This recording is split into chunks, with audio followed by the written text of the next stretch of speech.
শতাধিক পণ্য ও সেবার উপর ভ্যাট ও ট্যাক্স বসিয়েছে অন্তর্বর্তীকালীন সরকার। ব্যবসায়ীরা এবং সর্বস্তরের মানুষজন বলছেন সরকারের এই সিদ্ধান্ত আত্মঘাতী, যার ফলে অর্থনীতিতে প্রভাব পড়বে এবং চাপ বাড়বে সাধারণ জনগণের ওপর।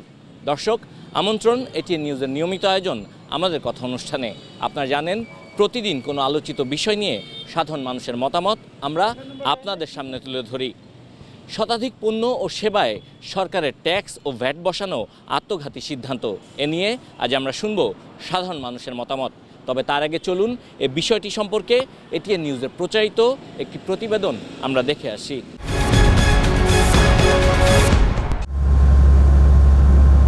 দীর্ঘদিন ধরে নানামুখী চ্যালেঞ্জের মধ্য দিয়ে যাচ্ছে দেশের অর্থনীতি।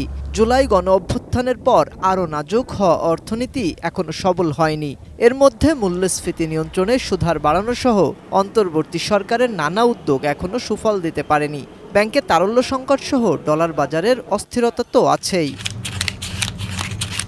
এত সব সংকটের মধ্যেও মানুষ যখন স্বপ্ন দেখছে মূল্যস্ফীতি কমার, তখনই শতাধিক পণ্য ও সেবার উপর শুল্ক কর বাড়ানোর সিদ্ধান্ত অন্তর্বর্তী সরকারের, যা বাস্তবায়ন হলে মূল্যস্ফীতি আরো বাড়বে বলে মনে করেন অর্থনীতিবিদরা। আমরা কিভাবে সরকারকে সহায়তা করব, এমন বাস্তবতায় ডিসিসিআই সভাপতি শিল্প খাতে গ্যাসের দাম না বাড়ানোর আহ্বান জানান।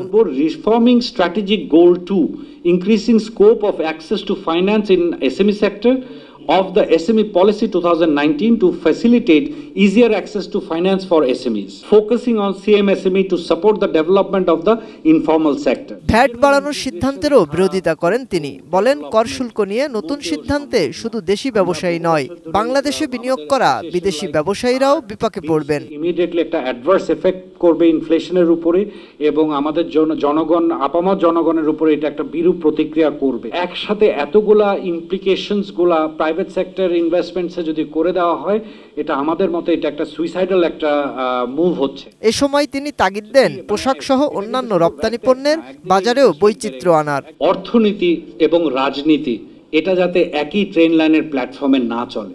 মাহাদি সেকেন্দার, এটিএন নিউজ, ঢাকা। দর্শক, এতক্ষণ আমরা রিপোর্টটি দেখলাম। এবার চলুন এ বিষয়টি নিয়ে সাধারণ মানুষ কি ভাবছে তা আমরা শুনি।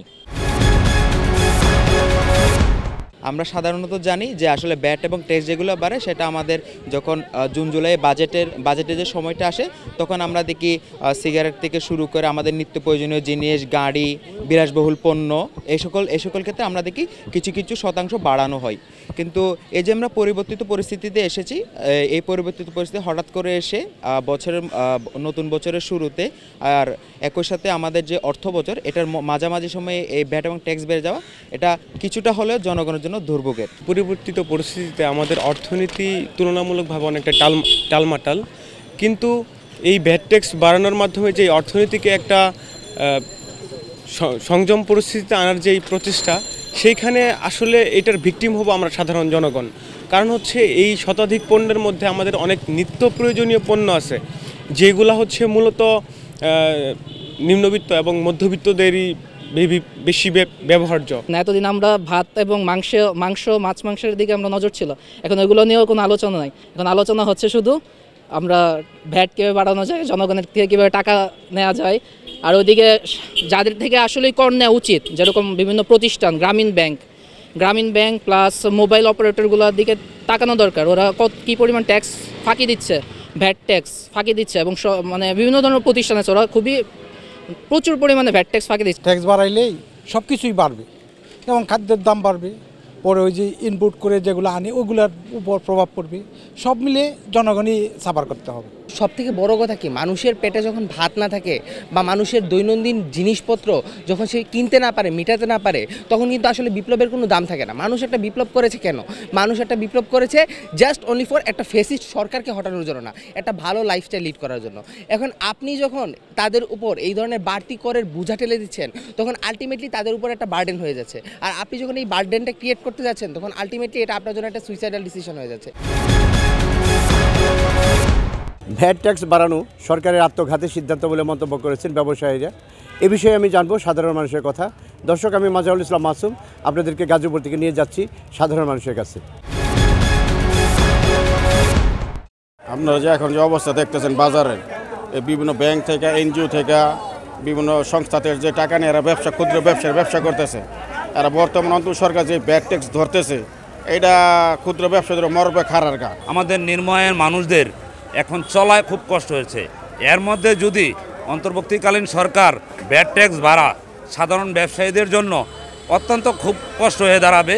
একজন মানুষ এখন সারাদিন কাজ করে তারা যে 3 বেলা খাবে সেই ব্যবস্থাই তো নাই, আবার এর মধ্যে যদি ভ্যাট ট্যাক্সের মরার খারার গা। ক্ষুদ্র ব্যবসায়ীদের উপর যে ট্যাক্স বাড়ালে তো আমাদের আর উপায় থাকবে না। অল্প স্বল্প পুঁজি নিয়ে এনজিও থেকে লোন টোন নিয়ে আমরা যদি এই ব্যবসা করি, কোনো রকম ছেলে মেয়ে নিয়ে বেঁচে থাকি, তারপরে এর উপর যদি ট্যাক্স বাড়াইতেই থাকে তাহলে আমাদের কি হবে? আমরা আশা করছিলাম অন্তর্বর্তী সরকার আসার পরে আমরা অনেকটা স্বস্তিতে ব্যবসা বাণিজ্য করতে পারবো।